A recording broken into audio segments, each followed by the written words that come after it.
रामपुर में रहने वाला मंगल अपनी पत्नी गीता और 6 महीने की बेटी नैना के साथ रहता था।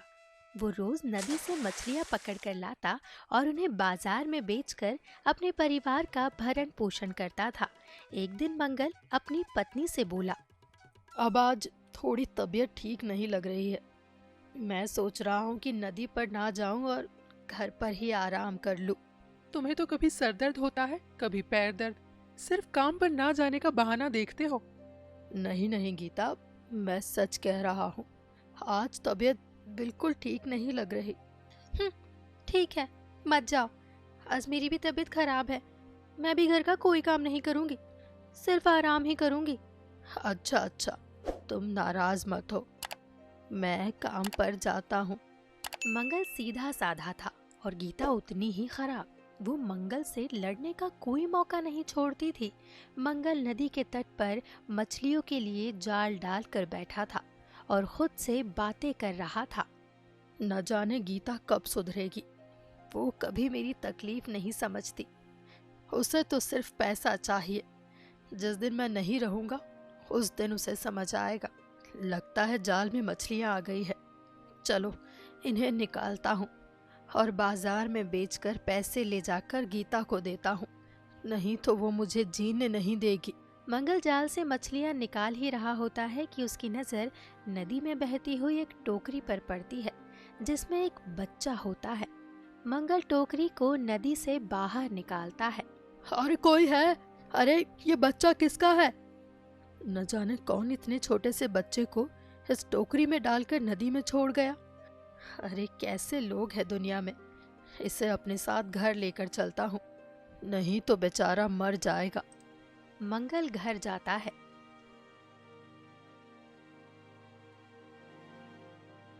गीता, गीता कहाँ हो तुम?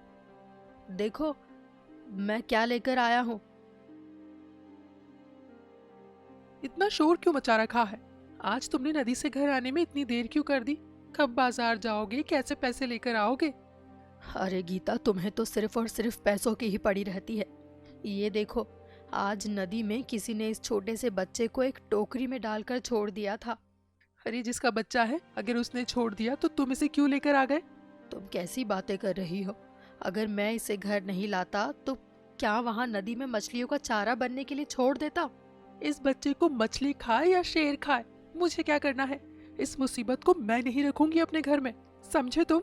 बहुत हो गया गीता, मैंने आज तक तुम्हारी हर बात मानी है और अब तुम मेरी एक बात ध्यान से सुनो। ये बच्चा इस घर में ही रहेगा और नैना के साथ हम इसे पालेंगे। इस बारे में मुझे कोई बात नहीं करनी है। गीता ने मंगल को पहली बार इस तरह गुस्से में बात करते देखा था, इसलिए उसने कुछ नहीं कहा और बच्चे को रखने के लिए तैयार हो गई। मंगल ने बड़े प्यार से उस बच्चे का नाम पूजा रखा। धीरे धीरे समय के साथ नैना और पूजा दोनों बड़े होने लगे। एक दिन, पिताजी, क्या मैं भी आपके साथ नदी पर मछलियाँ पकड़ने चल सकती हूँ? क्यों बेटा, तुम्हें मछलियाँ पकड़ना सीखना है क्या? जी पिताजी, मैं भी आपकी तरह एक मछुआरा बनना चाहती हूँ। अरे बेटा, अभी तुम छोटी हो। अभी तुम अपनी बहन नैना के साथ खेलो। जब बड़ी हो जाना तब चलना। अगर जाना चाहती है तो आप ले क्यों नहीं जाते? अच्छा ही तो है, पिता का काम सीख लेगी तो आपका काम भी हल्का हो जाएगा। मुझे नैना और पूजा दोनों को जो कुछ भी सिखाना होगा मैं खुद सिखा लूंगा। तुम्हें मुझे बताने की जरूरत नहीं है गीता। मैं तो इसलिए कह रही थी कि अगर उसका मन है तो सिखा दो ना, लेकिन जैसा तुम्हें ठीक लगे। गीता पूजा को बिल्कुल पसंद नहीं करती थी, लेकिन मंगल की वजह से वो मजबूर थी। नैना का स्वभाव उसकी माँ गीता की तरह था, जबकि पूजा स्वभाव में बिल्कुल मंगल जैसी थी, नेक दिल और दयावान। एक दिन अचानक मंगल की मृत्यु हो जाती है। नैना और पूजा बहुत दुखी होते हैं। बेटा, बेटा नैना, तुम मत रो। ये तो नियति है, हम इसे बदल नहीं सकते। तुम्हारे पिता का साथ बस इतना ही लिखा था। तुम्हें हिम्मत रखनी होगी बेटा। हाँ माँ, लेकिन अब हम कैसे रहेंगे? हमारा घर कैसे चलेगा? पिताजी ये तो अकेले काम करने वाले थे। तू फिक्र मत कर, ये पूजा है ना, इसने तेरे पिता से मछलियाँ पकड़ना सीखा था। अब से ये जाएगी मछली पकड़ने। हाँ माँ, मैं जाऊंगी पिताजी की जगह मछलियाँ पकड़ने। आप फिक्र मत कीजिए। बस बस, ज्यादा प्यार दिखाने की जरूरत नहीं है, तू ही जाएगी और कौन जाएगा। उस दिन से पूजा के तो जैसे दिन ही बदल गए। गीता उससे घर का सारा काम करवाती, मछली पकड़ने और घर के लिए पानी लेने नदी पर भेजती, लेकिन उसे हमेशा खाना बहुत थोड़ा सा देती। एक दिन नदी पर पानी भरने गई पूजा वहां बैठकर रो रही थी। पिताजी, आप मुझे छोड़कर क्यों चले गए? मुझे आपकी बहुत याद आती है। आपके सिवा कोई मुझसे प्यार नहीं करता। माँ तो मुझे ठीक से खाना भी नहीं देती। मैं क्या करूं पिताजी? आप मुझे कोई रास्ता बताइए। लेकिन उसे कोई जवाब नहीं मिलता। वो घर आ जाती है। आ गई महारानी। नदी से पानी भरकर लाने में इतना वक्त लगता है क्या? माँ, पानी भरकर मटके भारी होते हैं, इसलिए मैं धीरे धीरे चलकर आती हूँ ताकि पानी गिर ना जाए। बस कर अपने बहाने, काम धाम ठीक से करती नहीं, खाना इतना खाती है। माँ, खाना तो आप मुझे आधा पेट ही देती है।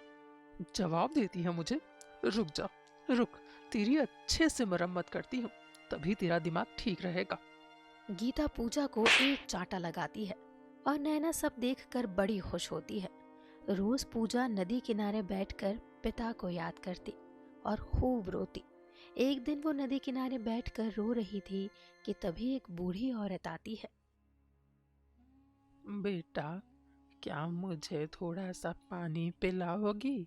हाँ अम्मा, जरूर पिलाऊंगी। आप पहले आराम से बैठ जाइए, मैं अपने घड़े से आपको पानी पिला देती हूँ। पूजा बूढ़ी औरत को उसकी इच्छा अनुसार पानी पिलाती है। तुम बहुत नेक दिल हो बेटी, तुमने मुझे पानी पिलाया, इसके बदले मैं तुम्हें कुछ देना चाहती हूँ। मुझे कुछ नहीं चाहिए अम्मा। क्या तुम्हें किसी चीज की इच्छा नहीं? नहीं, मेरे पिताजी ने मुझे सिखाया था कि किसी की मदद बिना किसी लालच से करनी चाहिए।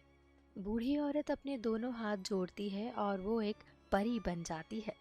आप कौन हैं? ये आपने कैसे किया? पूजा, मैं इच्छा परी हूँ और मैं अपनी इच्छा से कोई भी रूप ले सकती हूँ। इच्छा परी? लेकिन आप मेरा नाम कैसे जानती है? पूजा, मुझे सब कुछ पता है। तुम रोज यहाँ बैठकर अपने पिता को याद करती हो और रोती हो। मैं सब जानती हूँ। मैं तुम्हें 2 वरदान देती हूँ। आज के बाद तुम जब भी रोओगी तब तुम्हारी आंखों से आंसू की जगह हीरे जवाहरात गिरेंगे और तुम्हारी आवाज़ कोयल जैसी सुरीली हो जाएगी। तुम्हारा गाना सुनकर इंसान अपने दुखों को भूल जाएगा। इतना कहकर परी गायब हो जाती है और पूजा पूरे रास्ते गाना गाती हुई अपने घर वापस आती है। उसे गाना गाना बहुत पसंद था और अब तो उसकी आवाज़ इतनी सुरीली हो चुकी थी कि वो खुद का ही गाना सुनकर खुश हो रही थी। घर आकर, आ गई महारानी, कहाँ लगा दी इतनी देर? माँ, आज नदी पर मुझे एक परी मिली थी। परी मिली थी? बकवास कर रही है, भला परियां होती भी है? हाँ माँ, परियां होती हैं। अपनी बकवास बंद कर और घर का काम देख। देख जरा घर कैसा गंदा पड़ा हुआ है। पूजा बर्तन साफ कर ही रही होती है कि उसके हाथ से एक कांच की प्लेट गिरकर टूट जाती है। गीता पूजा को 2 थप्पड़ लगाती है। पूजा रोने लगती है और उसकी आंखों से आंसू की जगह सोने के सिक्के गिरने लगते हैं। ये क्या? अरे इसकी आंखों से आंसू की जगह सोने के सिक्के गिर रहे हैं। हाँ माँ, इसकी आंखों से तो आंसू की जगह सोना गिर रहा है। बता, ये सब हो कैसे रहा है? माँ, मैंने आपसे कहा था ना, आज मुझे नदी पर एक परी मिली थी।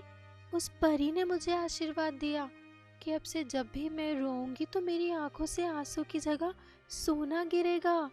फिर गीता कुछ सोचने लगती है और शाम को, नैना, कल नदी पर पानी भरने तू जाएगी, वहाँ बूढ़ी औरत को पानी पिलाकर तू भी वरदान ले आना। मैं जाऊंगी नदी पर, लेकिन मटका बहुत भारी होता है, मैं कैसे उठा कर लाऊंगी माँ? तू एक काम कर, ये छोटा सा मिट्टी का बर्तन लेकर जाना और बूढ़ी औरत को इससे पानी पिलाना। नैना वो मिट्टी का बर्तन लेकर नदी किनारे जाती है। परी अपने असली रूप में ही नैना के सामने आती है। बेटा, मुझे पानी पिला दो। नहीं नहीं, ये पानी तो बूढ़ी औरत के लिए है, मैं उसका इंतजार कर रही हूँ, उसे ही पानी पिलाऊंगी। तुम कितनी बदतमीजी से बात करती हो, क्या तुम्हारे घर वालों ने तुम्हें तमीज नहीं सिखाई? तुम मेरा समय मत खराब करो, समझी? यहाँ से चली जाओ, वैसे ही इतनी दूर चलकर आई हूँ, थक गई हूँ, ऊपर से तुम मुझे परेशान कर रही हो। तुम सच में बहुत बदतमीज लड़की हो, मैं बद्दुआ देती हूँ। अब से जब तुम अपना मुंह खोलोगी तो तुम्हारे मुंह से कौवे की आवाज निकलेगी। इतना कहकर परी गायब हो जाती है। नैना रोती रोती घर जाती है। क्या बात है बेटा, तुम इतना रो क्यों रही हो? नैना जैसे ही मुंह खोलती है तो कौवे की आवाज आने लगती है। तुम्हारी आवाज को क्या हुआ? नैना लिख कर गीता को सारी बात बताती है। अरे ये सब इस पूजा की वजह से हुआ है, इसने हमें पूरी बात नहीं बताई होगी, ये जानबूझकर ऐसा करती है। नहीं माँ, मैंने सब कुछ सच सच बताया था। गीता पूजा को मारकर घर से बाहर कर देती है। मैं क्या करूँ, माँ को हमेशा मेरी ही बात गलत लगती है। भला मैं क्यों अपनी बहन का बुरा चाहूंगी? पूजा घर के बाहर पेड़ के नीचे लेट जाती है। थोड़ी देर बाद वो गाना गाने लगती है। परी के वरदान से वो अपना सारा दुख भूल जाती है। तभी वहाँ से गांव के जमींदार का बेटा गुजर रहा होता है। वो पूजा की आवाज सुनकर आता है। उधर पूजा का गाना सुनकर गीता भी घर का दरवाजा खोल देती है और पूजा को घर के अंदर ले लेती है। घर में कोई है क्या? हाँ, किससे मिलना है? कौन हो तुम? मैं पास ही के गांव के जमींदार का बेटा हूँ और यहाँ पर एक सुरीले गाने की आवाज सुनकर आया हूँ। वो गाना कौन गा रहा था? गीता सोचती है।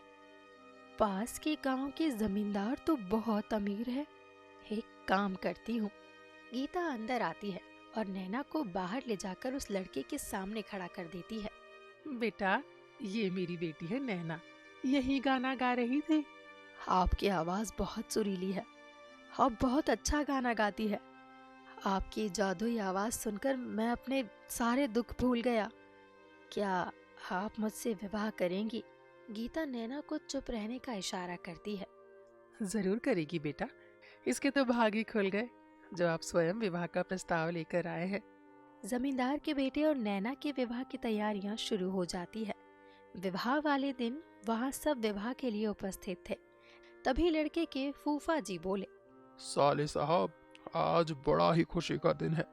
हमारे बेटे प्रमोद का विवाह हो रहा है और इस विवाह में शामिल होने के लिए दूर दूर के सभी रिश्तेदार आए हुए हैं। अगर आपको उचित लगे तो मैं एक बात बोलूं। बताइए जीजा जी, आप कहना क्या चाहते हैं?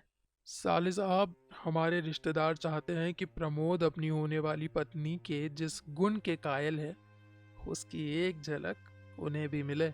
जरूर फूफा जी, आप सब एक बार नैना की सुरीली आवाज सुन लेंगे तो आपके सारे दुख भूल जाएंगे। ये सारी बातें सुनकर गीता और नैना दोनों परेशान हो जाती है, क्योंकि इतने दिनों से जब भी प्रमोद नैना से गाना गाने को कहता तो नैना सिर्फ अपना मुंह चलाती और गीता पूजा से गाना गवाती थी। नैना गाना घूम घूम कर गाती, जिसके कारण प्रमोद को कभी उस पर शक नहीं हुआ। पर आज उसकी पोल खुलने वाली थी। भाई साहब, ये सब जरूरी है क्या? आपकी होने वाली बहू सबके सामने गाना गाए, ये क्या उचित लगता है आपको? अरे बहन जी, ये सब लोग तो अपने ही हैं, हैं? इसलिए बिल्कुल उचित है। और अगर हमारे घर की होने वाली बहू अपने परिवार के सामने अपने गुण को प्रस्तुत करेगी तो इसमें कोई शर्म की बात नहीं है। नैना चुप थी। तभी साले साहब, वो लड़की और इसकी माँ दोनों ही झूठे हैं। ये कभी किसी के सामने गाना नहीं गाएंगी। अरे जीजा जी, आप क्या कहना चाहते हैं? साले साहब, जब प्रमोद ने हमें इस लड़की के बारे में बताया तो मेरे मन में भी इस बात को परखने की उत्सुकता हुई कि क्या सच में किसी की आवाज में इतना जादू हो सकता है। अरे कि उसकी आवाज सुनने मात्र से हम अपना दुख भूल जाए। बस अपनी यही उत्सुकता शांत करने के लिए मैं इस लड़की के घर गया, परंतु मैंने वहां जो देखा वो देखकर तो मेरे होश ही उड़ गए। क्या देखा आपने जीजाजी? मैंने देखा कि ये लड़की तो बोलती भी कौवे जैसा है। अरे इसकी आवाज कौवे जैसी है। फूफा जी, पर मैंने खुद नैना की आवाज सुनी है, और एक बार नहीं कई बार सुनी है। ये बहुत सुरीला गाना गाती है। प्रमोद, पर तुमने जो आवाज सुनी है वो नैना की नहीं, बल्कि इसकी बहन पूजा की थी। मैं सच कह रहा हूँ, नैना तो कौवे जैसी आवाज में बोलती है। जमींदार नैना को बोलने का आदेश देता है। बेचारी नैना जमींदार के डर से अपना मुंह खोलती है, और जैसे ही मुंह खोलती है कौवे की आवाज आने लगती है। सभी लोग अपने कानों पर हाथ रख लेते हैं। कोई पुलिस को बुलाओ और गिरफ्तार करवाओ इसको। अरे इसने ना सिर्फ हमारे बेटे को धोखा दिया है, बल्कि हम सबको भी अंधेरे में रखा। अंकल जी, मैं आपके हाथ जोड़ती हूँ, भगवान के लिए मेरी बहन को माफ कर दीजिए और इसे कैद खाने में मत डलवाइए। ये सब मेरी गलती है। तुम्हारी गलती कैसे? अगर मैं गाना नहीं गाती तो प्रमोद जी को ये धोखा कभी नहीं होता। इसलिए अगर आपको सजा देनी है तो मुझे दीजिए, मेरी बहन को छोड़ दीजिए। तुम अभी गाना गाओ, क्या पता तुम भी झूठ बोल रही हो।